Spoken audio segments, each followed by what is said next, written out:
Hello and welcome back to the Herbal Entrepreneur Conference.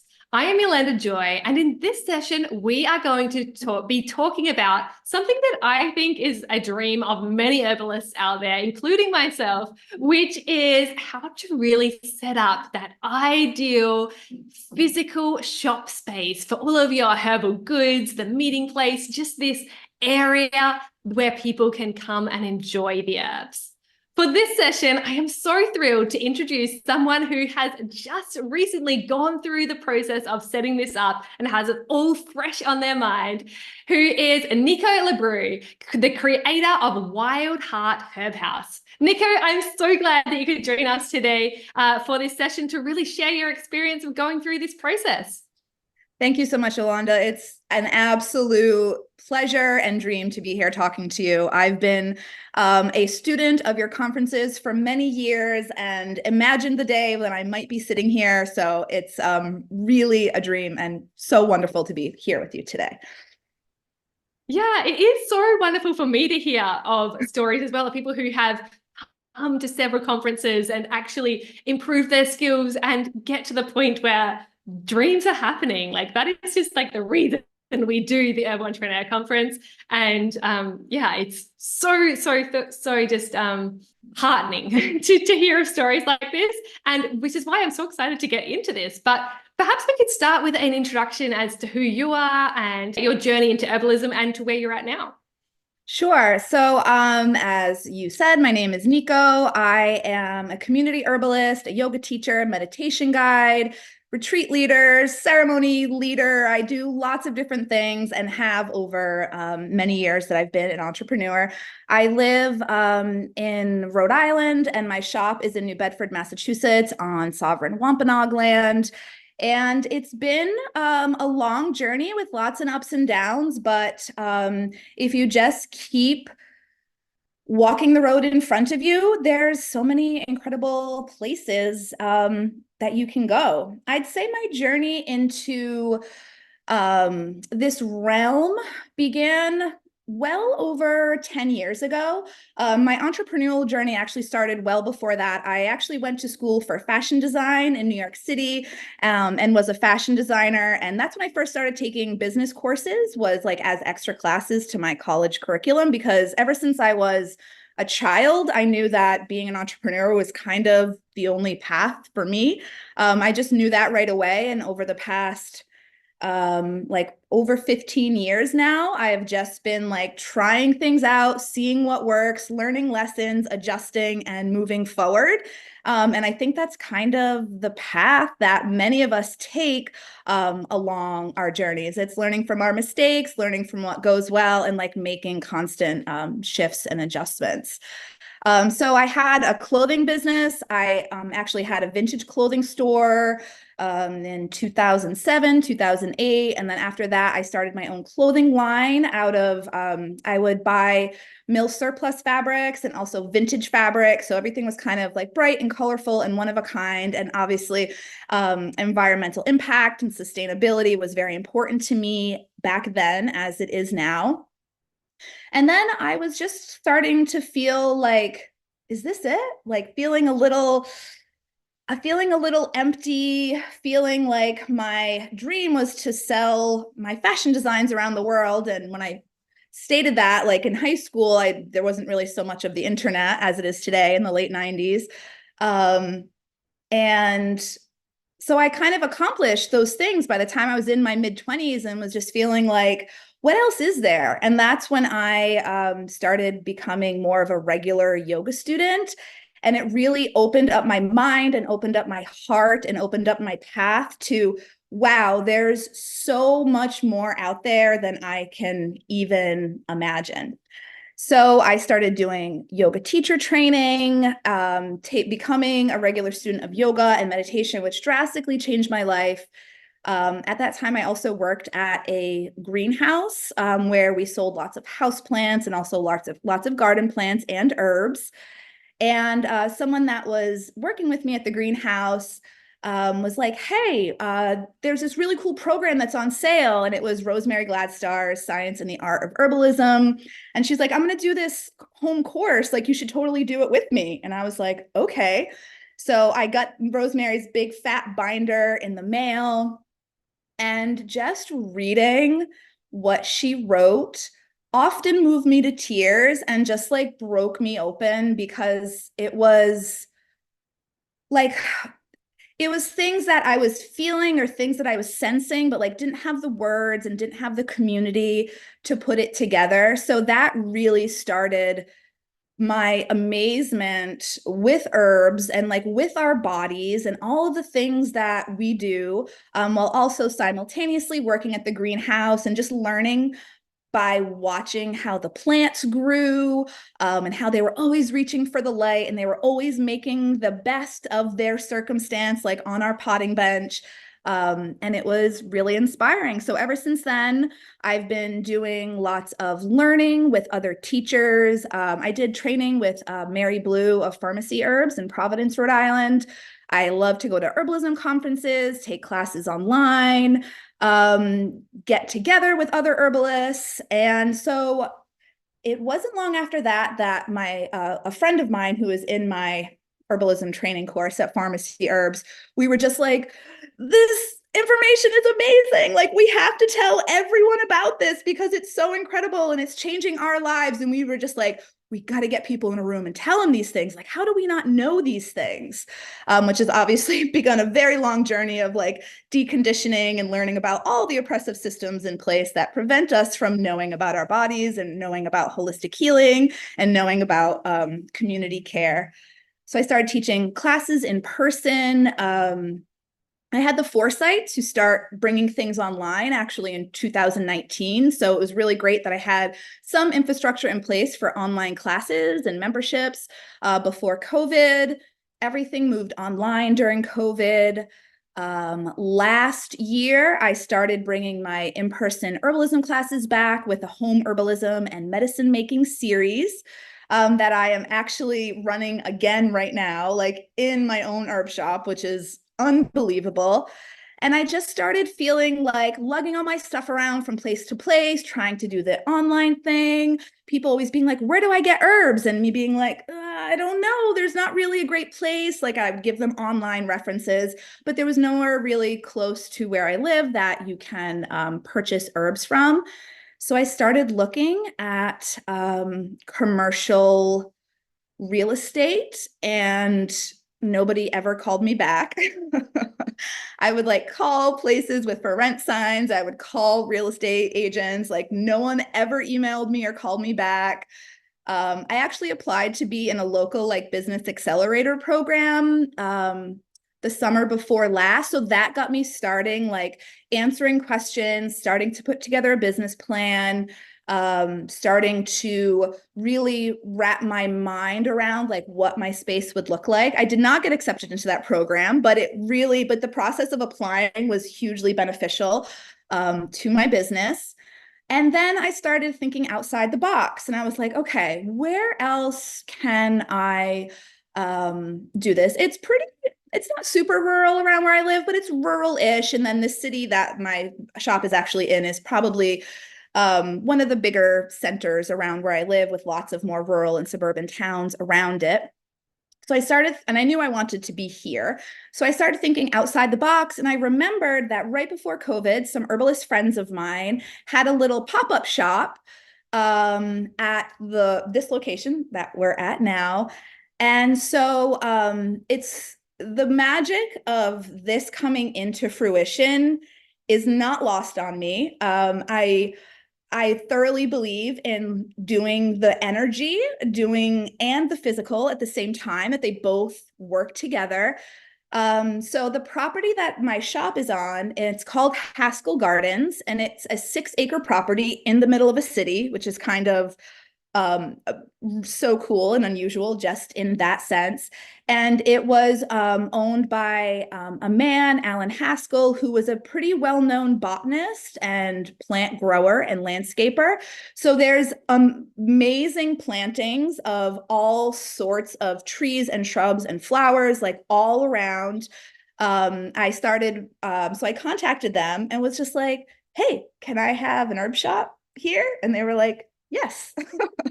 So that's actually a lesson that I'll share more later about us working together. But in having the shop, it's like you just got to ask. You just got to ask nicely for what you want. And if it works out, the answer is usually yes.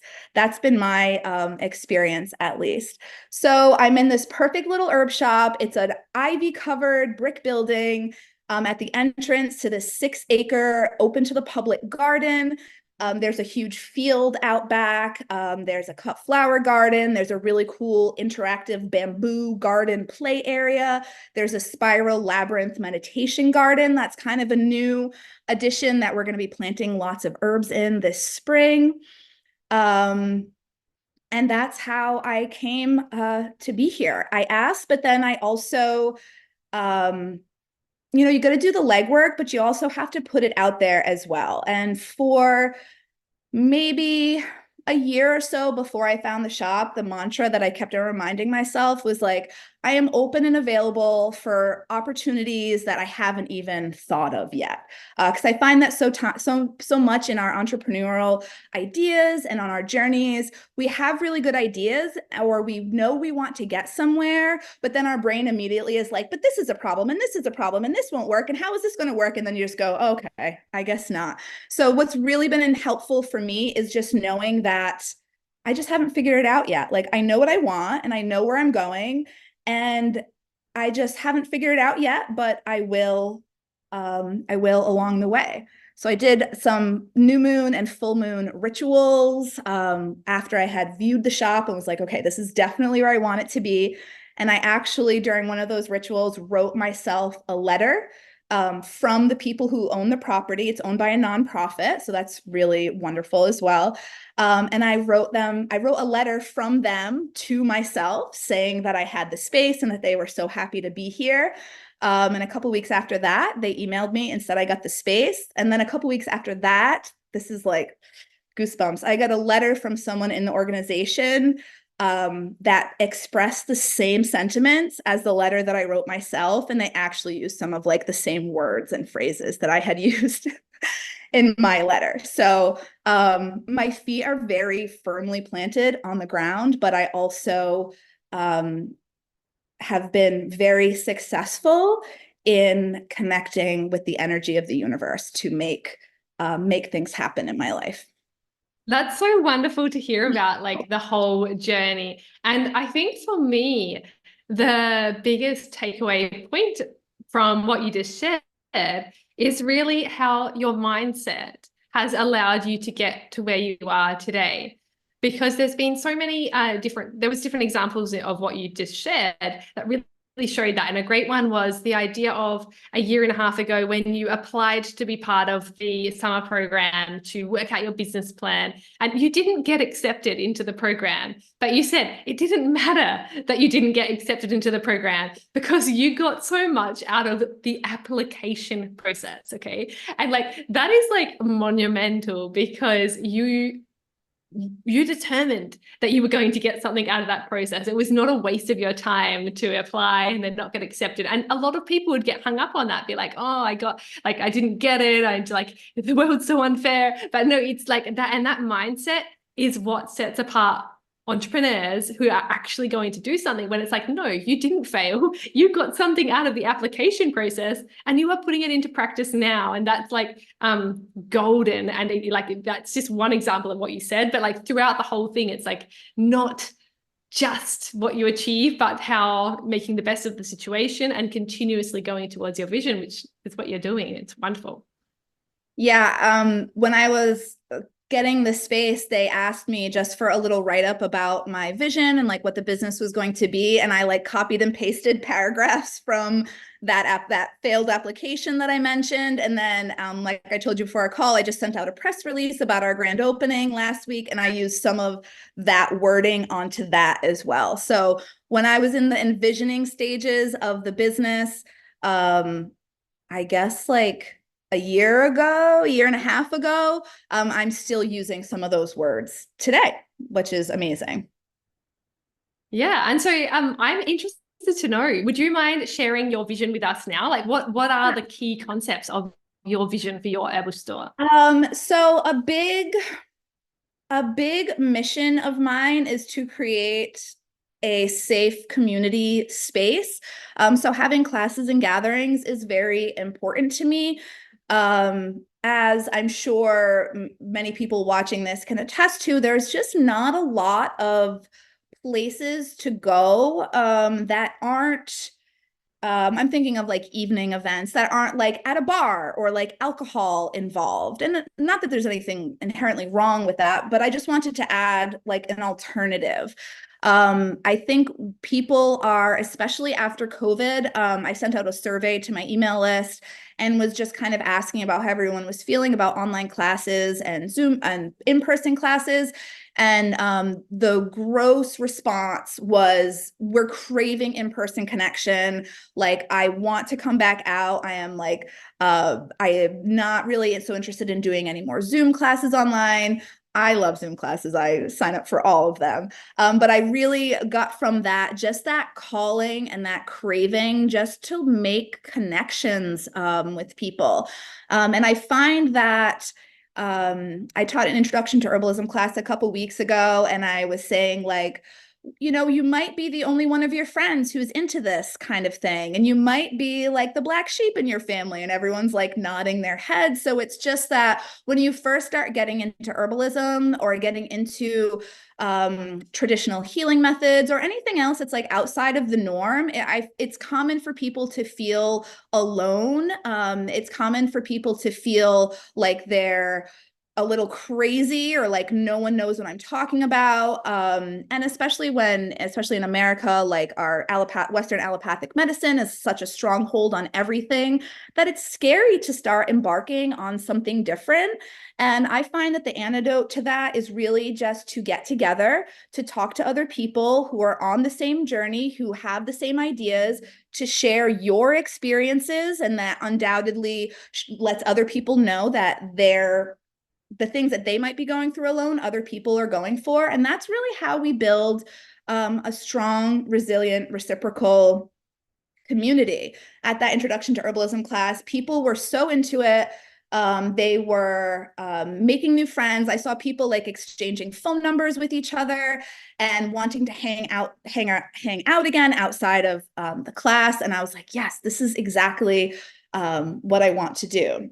And to add on to that, so many things that women experience, from being pregnant, childbirth, perimenopause, menopause, these are all things that just don't get talked about, and that a lot of women suffer alone through. And I really believe that it's just better for everyone when we can get together and support each other. So that was a long way of saying that community and building those community connections is really important to me. So my shop is kind of broken up into a retail section that you can see behind me. I'm sitting in like, it's a very living room style space. We've got a couch, a couple chairs. I've got a pile of blankets on the floor for people to sit on the floor. So having that space is really important to me. I also always have hot tea in the pot. So sometimes people just come in to hang out. We have some people from the neighborhood that kind of want a place to be that isn't their home. So they'll come and drink tea and read books or bring their laptop and just like hang out. So I really love when the space is utilized in that way. So my vision was to have an herbal apothecary and community gathering space, which I created. We have herbal remedies from mostly local makers, I'm very happy to say. So tinctures, salves, infused oils, infused vinegars, all sorts of that stuff. We have our community gathering class space.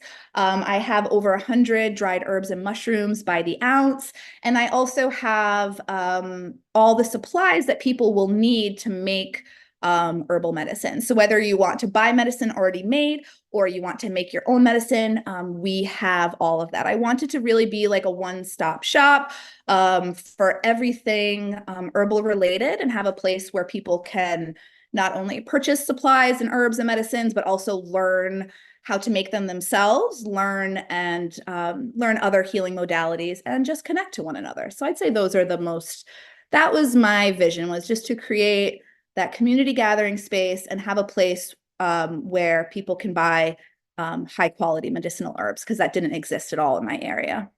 Yeah, and I think that is solving a core issue of your like potential customers that will be coming in as well. They're craving those in-person connections. They want to be able to access those fresh, vibrant herbs, and they don't want to be ordering online. And so it really does offer those solutions for people in your area, like in your local area, that are seeking that particular solution, which is great.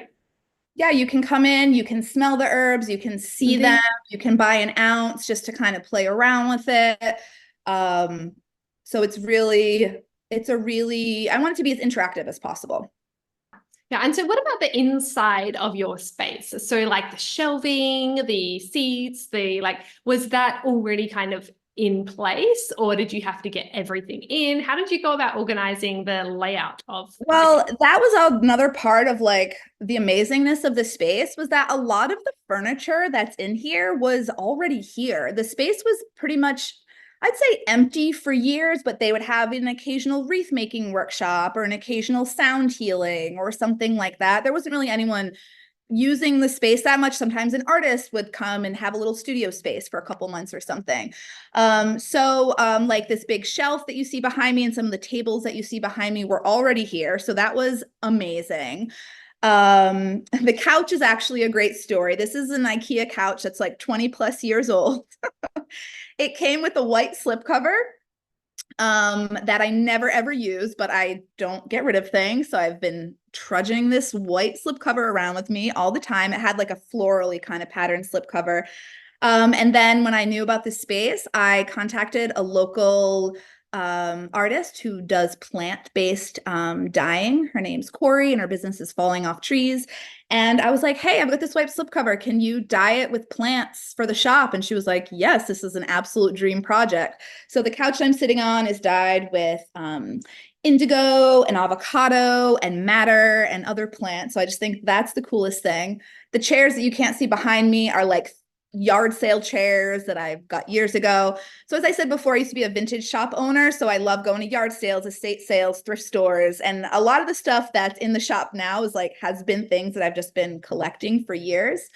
I have a really, really sweet counter here. I'll show you. That's my herb jars. And that counter, my partner and his dad built, and it's on wheels, so we can push it right against the wall for more floor space for like yoga or meditation classes where people are going to be on the floor. Our medicine making area is a bit of a mess. Those were like shelves I had and like random things. I'm still like working out the details of that. But yeah, the big things were here. Some of the plants came from my house. And I scored some rugs, used like the rugs I have from Facebook Marketplace. Oh, actually, that's another thing that I did. I kind of put out a call to my email list of just like, hey, I'm looking for mugs. I'm looking for jars. I'm looking for these other kind of random things. And people would just come by the shop and drop them off. So all of the mugs that we have for tea are all mugs from the community that people like dropped off. So they're all just like random mismatched mugs that you find in your grandma's cabinet. And like that's another feeling with the space. Like I want it to feel really cozy and homey and like not perfect. Like it's not super organized in all the places. It's not like shiny white and everything perfect. Like all our signages are just like my handwriting. This is like a thrift store Afghan on the back of the couch that kind of doesn't match. But that's what I find by doing that, it just makes the space feel more comfortable and more cozy and more homey. And I feel like in that environment just offers a place for people to be less judgmental about themselves and more open to sharing and being vulnerable in the space.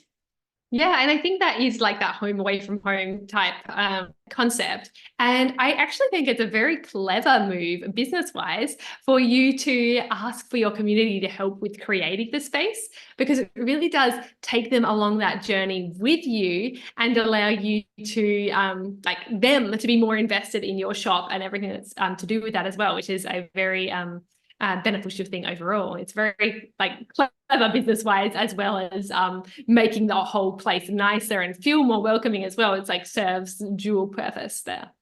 Absolutely. I want people to feel like at the beginning of our call, you asked me, like, are you the owner? And I said, I don't really like saying owner. I don't like ownership of their space. I really feel like it's a collaborative space. Like, yes, I created it, but with so much input from the earth, from the universe, from people in my community. So it's been a really collaborative circumstance. It's been really lovely. And it saved me a ton of money on opening costs because I didn't have to buy furniture. It was just kind of like, as my son says, luckfully. It was luckfully here. I'm not going to change. I'm not going to tell him that it's really luckily because it's so cute that he says luckfully.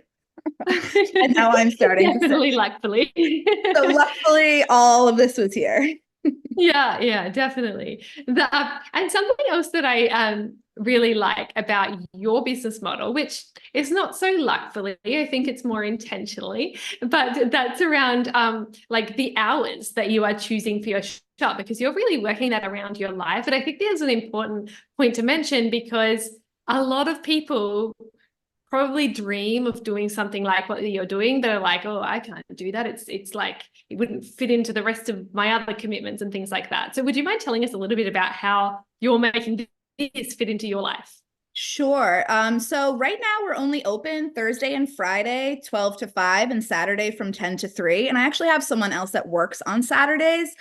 Um, I I just turned 40 last summer, and that was a big turning point in my life because I was like, oh, I guess I'm adult now. I definitely feel like a kid and still, and I will continue to carry that with me.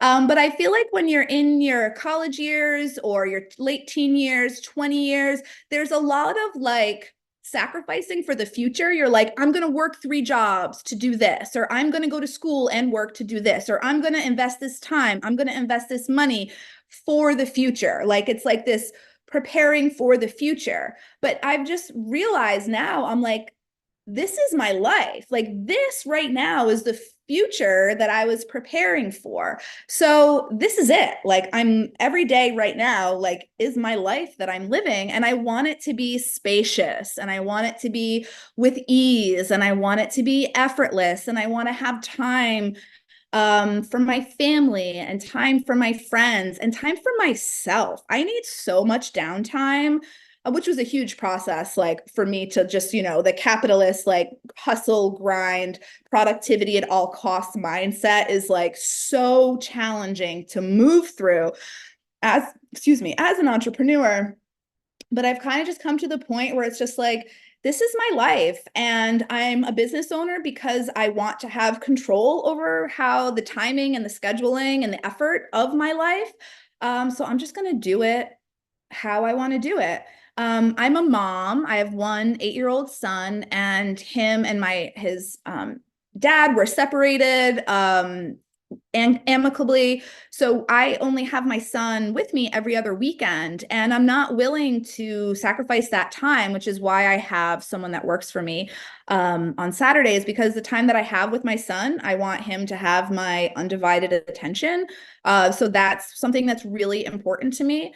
It's also really important to me to go to bed early. And it's really important to me to go for walks in the woods and go to the beach in the summer and have time socializing with friends and loved ones. Those are all things that energize me, that fuel me, that inspire me.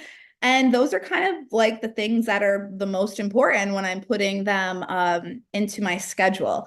I still, as a yoga teacher, I still have a client and a class that I teach in the mornings, which has been a nice kind of financial kind of input as I'm still building the business and as the shop is still growing. So I have other commitments as well. So I scheduled hours at the shop that work for me. I did also have a Wednesday. I was also open on Wednesday when I first opened. But that day was always a very stressful day because I teach yoga in the morning, and then I had to like go home, eat quick, get to the shop. I wasn't prepared. Like it was just a stressful day. And then I was like, I'm the boss. I can make whatever decisions I want. So guess what? And I went and looked back at the sales, and it was like Wednesday was like a very slow day. So I'm like, why am I stressing myself out? There's no reason for this whatsoever. So we closed on Wednesday, and I'm planning on having more hours as needed. Where I live, it's a very popular summer spot. So we have the potential to be really busy with tourists and locals alike this summer. So we might have extended hours. But I'm really just kind of, as this is my first year in business, I'm really just kind of going with the flow of my life, going with the flow of when people are coming into the shop, and just making decisions kind of month by month of how I want to be open. We also have lots of classes, workshops, community events, and often those take place outside of the shop hours. So there's that time commitment as well. But it's so fun. One of my dear friends, Jenny Lee of Common Root Botanicals, she taught a kitchen witchery class here last weekend. And she was actually the person who I first started teaching classes with, like all those many years ago. She was the one who I was like, we've got to tell everybody all these amazing things. And that was the day that I was with my son, but I brought him to his friend's house, which he's psyched about. And then I was driving here, and I was like, I can't believe this. Like, I'm driving to my herb shop. There's someone working there. My friend's teaching a class. I came in, everything was all set up. There was all people here. And I was just like, pinch me. This is an absolute dream. And I just continue to have moments like that. And that really drives me and inspires me to move forward.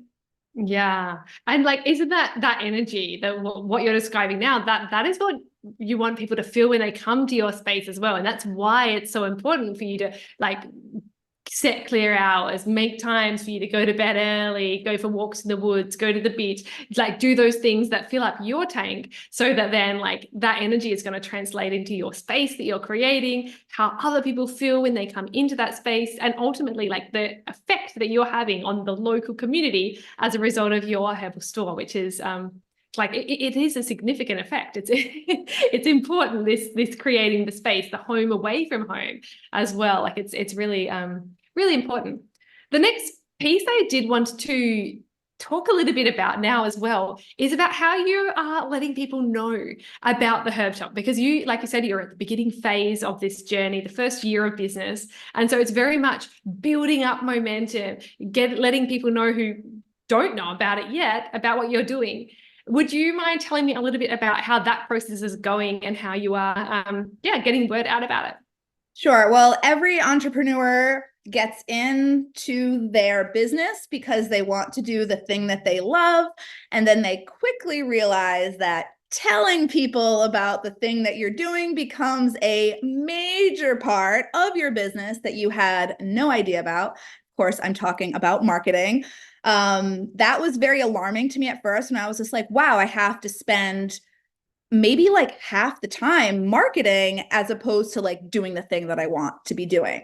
So I think that everything that happens before like leads into what is happening now. So because I had a business online and in person, like teaching classes, even though I didn't have a brick and mortar location, before the shop opened, I had been sending out weekly emails to my list, probably for at least a year. Granted, there would be a couple weeks here and there that I would skip, but I really got into the habit of sending out that weekly newsletter that was just like my own thoughts and ramblings, herbal education, body system education, like what's your nervous system and like how can you support it? And then also just letting people know about like events and classes, and retreats and things like that I was doing. So because I already previously had that kind of habit going, I just continued it right into the shop. I don't think when your business shifts or changes, you need like a new email list and like a new Instagram account. I'm like, you've already built something, just take it from there. So I continued going with the newsletter, just sharing about the herb shop and like my process of opening. I also started posting a little bit more to Instagram. I like looking at social media. I don't love posting. Like if I didn't have a business, I probably wouldn't post at all. But I know it's like a very important business tool. So I upped my Instagram game a little bit, and there's always room for improvement there. But those were the two vehicles that I was really using to do that. My email list is about like 900 people. And on Instagram, because it keeps growing because of the brick and mortar spot, but it was probably, I don't know, maybe 1,500 or so when I first started the shop. So there was some reach there, and people, it's community. So I have like this community of people who have been my students for years or who have known about the classes I'm teaching. So that was kind of like the first wave. And then those people tell other people, and that's the second wave. And those people tell other people, and that's the third wave. So it's been and I ask people when they come in the shop, like, how did you hear about us? Because I want to know. And so I can continue those avenues of letting people know. And it's like, oh, so-and-so, it's always like, so-and-so told me about this, or like, oh, so-and-so shared your poetry night on Instagram, and then I discovered your shop. And that's another reason why like the classes work so well. It's because I realized like, okay, how many classes can I teach a month? And I'm like, 2 or 3. That's kind of all I can do without it being too much. But we have like 13 or 14 classes next month, like taught by other people. So they do all the work. Like I provide the space, they do their thing, and then they're sharing flyers for their classes and letting their communities know like about the shop's existence. So collaborating with other people has been hugely beneficial for so many ways. And I'm not afraid to say that or shy to say that, because I truly believe in reciprocity and mutual benefit. And we're all working together to support one another. And that's worked really well so far. So I had a soft opening in October. And by that, I mean, I just told people on Instagram and my emails. I still don't even have a sign up. Oh my God, that's been on my list for like months to get a sign for the shop.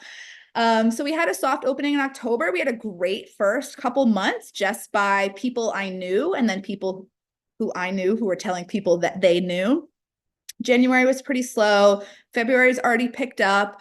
And then I did something really scary just yesterday, which was I wrote and sent out a press release to like 60 people that I don't know, different news publications, magazines, websites, just people who are in my local area, but not necessarily like in the wellness or herb world, to let them know about the shop. So that's kind of I'm having a grand opening, which isn't really much of anything. I'm going to do a little giveaway of some stuff, but it was more just so I could have something to send a press release out about, just to let the broader community know about the shop. And because it's unique, and because I'm partnering with the nonprofit that owns the property, I'm hopeful and confident that will spread the word even more. But I am all for slow, sustainable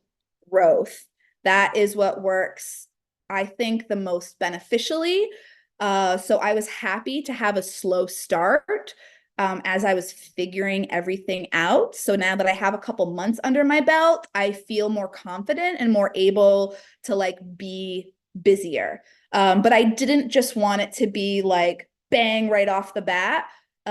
Because I knew that would be like a little too much for my nervous system. So yeah, slow, sustainable growth is what my intention is, and that's what seems to be happening. So that's going really well. Yeah. And I think relying a lot on word of mouth marketing and referrals, which is what you tend to be doing here, it's a good way to keep that slow, sustainable growth going, because it does tend to take a little bit of time for that like wheel of word of mouth marketing, or whatever we want to call it, to really start turning. It takes time, but like it is one of the more strong ways to bring new people into your realm, because recommendations from friends are like the the strongest type of recommendation that you can get. It's much more effective than just seeing an ad or a billboard or something like that. That's so much more attached, less attached. The other thing I want to say is very clever to have different teachers teaching in your space because, like you said, they share with their audience. And so then it's just like this spokes of reach that are going out there, and it's a very effective way of reaching new people. And on the flip side, herbal teachers are looking for places like this to teach their classes. So it's like, it's a really beneficial partnership here. And like, I see both sides of that because I've worked with herbal teachers who are looking for spaces to teach classes. And I've worked with people who are running places like what you're doing now and actually wanting other people to come and use that space because, like you said, 2 to 3 classes per month is your like maximum. Otherwise you're like energetically maxed out and you can't do more than that. But the space can handle more. And so it's about, creating those systems that someone else can come and set it up. Someone else can come and teach. And the participants come to the classes and enjoy what you have to offer. So it's like just beneficial all around. Yeah, and I get to come to the classes and like I am a lifelong student. I love taking classes. I love learning from other people. So it's so fun just to like come and sit and chill and like receive what other people have to offer. I've had so many deeply life-changing, transformative experiences with guided meditations that other people have led, or just hearing somebody explain something that I already know, but like in a different way, just like unlock something in your mind. So it's really great for me too, because I love going to those kinds of things. And then it also brings, and like people go, the shop's open when people come in for events. So even if like on Friday, we're having like an open mic poetry night, which I'm super excited about. There's a local poetry group that hosts open mics. So they already have their poetry community, and I'm going to make some tea and I'm going to enjoy the evening, and people will come into the shop and people will buy things while they're here. So that's also like that, mutual beneficial situation where I'm providing the space like for you to do your passion, to teach your thing. People charge classes, so people are also making money if they choose to. And then people are hopefully also purchasing things at the shop. So it works out for everybody. And I've also been the teacher looking for a space, so I know what to provide. I know what people are looking for. So that was a really easy transition. I think that just your perspective, it shows that you're doing the right thing and that you get to come to the classes. It's definitely not a weight on you. It's something that you genuinely enjoy doing. I am curious about the business plan side of things. So you said that you've put together a bit of a vision and things like that. And obviously this is a working process and you're working through this. But like I can imagine with a physical shop space like this, there would be different like kind of branches of revenue in general. And of course you would still be kind of getting to this point because you're in the beginning phases. But as far as the plan goes, are you like relying more on like product sales to like sustain the business, or on like classes, or on other activities? Like what is the general plan of how you are going to like pull together the different branches? Yeah, absolutely. So when I first did that first plan, before I even had a location or anything, I was thinking that like consultations were going to be a way that I could make money in the space. I had a broader vision of having like maybe even a bigger, maybe not necessarily a bigger space, but having additional like rooms for like a Reiki practitioner or a masseuse, a massage therapist to like rent a room, use the space. I figured I would have a room to like to see clients in, to help them with their herbalism, goals and intentions. However, this space has no other rooms. It's just this one room that I'm in right now. So that kind of had to shift. So originally I was thinking it was going to be more like consultations, and less retail. But what has happened is it's definitely right now more retail based, like selling products, whether products made by other people, or we also have our house made products as well.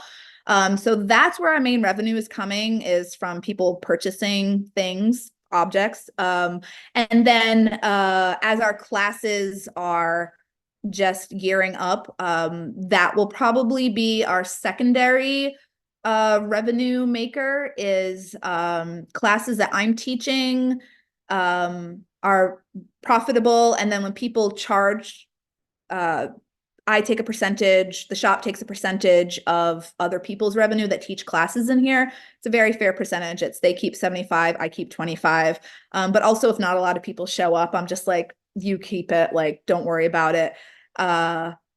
So that's where we're at. I'm also seeing in our retail sales that house-made products are tremendously more profitable than like buying pre-made products, obviously, because there's so much more work. It's the labor of mixing the herbs and coming up with the blends and doing all that stuff. So I am definitely going to be creating more products that we make in-house, a lot more tea blends and infused oils and salves. Tincture blends are going to be down the line. Product development is kind of a slow process. So that's like every couple of months I release a couple more things. And it's like product makers will know that like coming up with the product and making it is like the fun, kind of easy part. And then the annoying part is the labels and the packaging and like doing like the pricing down to the penny for all of your things. So yeah, I could get up and like whip up a tea blend right now, but by the time I get around to like figuring, like making the labels and all that, it's like takes a lot more time. So I'm definitely going to be going into making our own products more in the future, with also the idea of wholesaling our house-made products to other businesses and just selling them online. And classes, maybe consultations will come into the picture at some point. That doesn't seem, me and Michelle, who works here, we talk in phases. We're like, oh, we're in like phase 2 right now. And we're like, oh, that's like phase 7. So, and there's no timeline for these phases. It's just like a joke. When people come in, they're like, oh, can you make this? And we're like, yeah, that'll happen in phase 8. You got to wait a little while for that. So yeah, that's what's so inspiring, and why having the shop is like just so good for me and my skill set and my neurodivergence, is because there's always something different to do. There's always so many options and choices of like what I want to focus like my time and energy on. And if I feel like if I'm just working towards the growing of the shop, then it's time well spent, even though I don't necessarily plan what those tasks are going to be. So there's so many ways to grow, and I'll keep assessing which ones are easy and which ones take more time, and adjusting for there. Did that answer your question? It absolutely did. Yeah, that's exactly what I was asking. And I think that like there was a few different points in there that are also important. I love the way you think about your whole journey in phases as well, like, and that you're at that point now and you will do it one day, but it's just not the right time now. And that like really does help in taking the pressure off, because you don't have to do everything all at once. Something you'd love to do, but not right now, if that makes sense. Yeah, definitely. Yeah, so I think we have talked about like a lot of different aspects of the shop. And I think you've probably inspired a lot of people to like start looking up on rental agencies or for like what sort of spaces that they can check out and those sort of things. It's like definitely has been a dream of mine for several years. And one day I am going to do it, I'm sure. But yeah, I think it would be useful if perhaps to wrap up everything, would you mind sharing your like top 3 ideas or takeaways for someone who is thinking about starting this process of finding a place and setting it all into motion? What do you think are the 3 most important things for them to keep in mind? Yeah, and I don't have a predetermined 3 things for this, so we'll see what comes out of my mouth right now. But the first thing is that you can start something right now. Like no matter where you are, no matter how far-fetched or far away like your vision is, I'll use, opening an herb shop as an example, because the world needs more herb shops. So I encourage everyone who has the desire to open an herb shop. It's amazing and so fulfilling already, even in just the first couple months. But there's things that you can do now to start the process. One of them being like, get out and teach classes to your community. Just set up a booth at an at a wellness expo or something, just to start having conversations with people. Start posting things that you're learning to social media. Start collecting email addresses. So when you do have something to say, you have people to email them to, or just start emailing people right now. Like, people love seeing the journey of the herb shop coming to be. So people love to take that ride with you. And then when they do, they're like just as invested as you are, like with, well, maybe not as you are, but with the space. So it feels like really special to them. So there are things that you can do right now just to start. And that process that I did of like answering all those questions for that incubator program, just start imagining, like start building. For me, I build the vision in my mind and I see it so clearly. And when I had my opening in October and I walked in the shop, I was just like, this is what I've been seeing in my head for months. And now I'm actually seeing it with my eyes. But just that, forget about a business plan, just have the vision. Like, I know everyone's brains thinks differently and holds thoughts differently, but my brain is very visual. So I can see, I saw the shop in my mind before I saw it with my eyes. So just visualizing it and just not letting your brain shut you down with the things that it doesn't know. You might not be able to see the path to get from where you are now to where you want to be, but having that trust that you'll figure it out along the way is paramount. Our brains so often are just like, well, how are you going to do that? And you're like, you're right, I don't know, so forget it.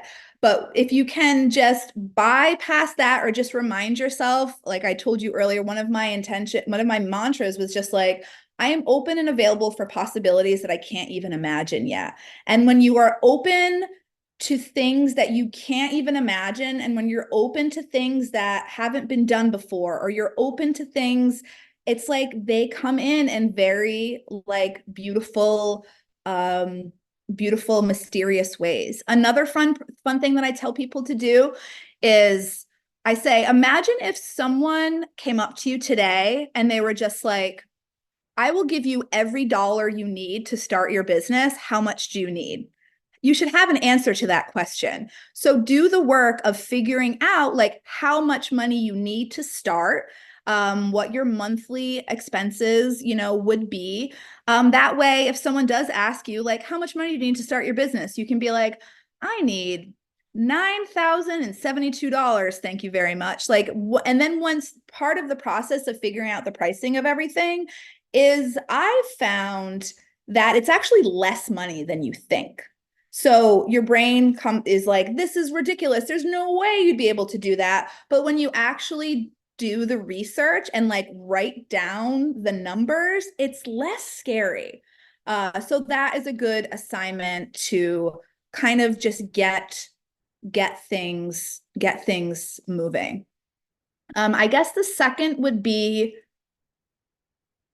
trust your intuition. Go with your gut. Like, that's been my guiding force for a very long time. And it's never brought me to a place that I regretted going or like didn't need to go to. So that gut instinct, that intuitive pull is your guiding force in just about everything. And like developing that trust in yourself takes time, and it starts with really simple things. Like some activities that I offer to students to increase their intuition is just like, if you're driving, and there's just a little bit of like, I'm going to go down that road, then just go. Like, just go down that road, even though it'll make your drive home like a little bit longer. Or if you're just feeling like, if you're walking in the woods and you're just like, I want to go explore over here, like just follow it and go. And like, maybe nothing significant is going to happen or not happen because you make these little decisions, but it lets that inner knowing part of you know that you're listening. And the more you listen to those little pulls, the louder they get and the more easy it is to follow them. So that way, when you are making like the bigger, more scary decisions, it's a lot. You don't want to start listening to your intuition then. You want to start a long time ago. So then when you get to the bigger decisions, it's already in place. That unwavering trust that I have in myself is what has allowed me to take big risks. And just a word about trust. I used to think that trust was trusting that everything was going to work out. I have learned that, for me at least, that is inaccurate. The trust is actually trusting that I'll be able to handle whatever comes my way. And that way things don't have to work out or things don't have to be good. I trust that I'll be able to pull through. A couple of years ago, my son had appendicitis that was really awful, that required multiple surgeries and a month-long stay in the hospital. And it was just about the worst thing that it was definitely the worst thing I've ever gone through. And I just came out of that experience with just this like, I don't care attitude, but I don't care in the best way. Like, I don't care about any of the insignificant things. Like, I care about my family and I care about my life and I care about building systems of support and community for everyone. And just actually, that'll be my third one, is having the reason why you're doing this. There are horrible things happening in the world at every moment. There are people suffering at every moment. And it's so easy to get lost and drowned in the suffering and in all the horrendous things that are happening around us, in our communities, in our lives, in the world, in the greater world. But if you have that bigger vision of your contribution to the solution, that really helps you push through. So when I start to get really dismayed and distraught with like how awful so many things are, instead of getting furious and angry, which I definitely did a lot of when I was younger, instead I've learned how to channel that to the Gandhi quote of like, be the change that you wish to see in the world has been a guiding force in my life since I was a teenager. So I really think of that. And instead of getting lost in the problem, I really try to contribute what I can to the solution. And for me right now, that's creating the space, offering community, offering a place for people to feel all their feelings and to be themselves, offer traditional healing and earth connection, because I think that is what's going to make things better. And it'll make things better in the lives of the people that benefit from the shop and its classes, and then the ripple effect spreads out from there. So I really hope to be a beacon of a different way of doing things that is more supportive to more people than many of the oppressive systems that are in place more broadly in our culture and society. And I have a postcard in the shop that I bought from an artist, and it's similar to the Gandhi quote, but it says, "Be the witch you wish to see in the woods." And I was like, yep, that's what we're doing here. We're becoming the witches that we want to see in the woods I love that. And I think it's also a wonderful spot to end up this interview because of, I think that that's what you're becoming.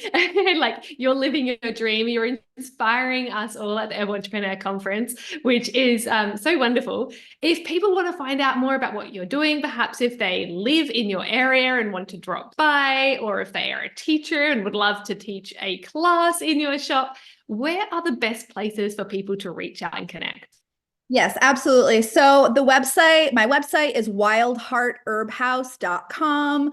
On the website, there's not a lot up there now, but there is the information that you need. We have store hours, we have a class schedule and links to sign up for all the classes. There's also on the class page a little bit that's like, if you want to teach a class here, click here. I made a Google Doc for teachers to fill out, just so we have all of our information on the same page. If you want to follow us on Instagram, it's Wild Heart Herb House with like periods between each of the words. I'd say those are the two places. I do have a Facebook page that I don't really do much with, but I like to have it there just with our shop hours and our existence in case people need to find it there.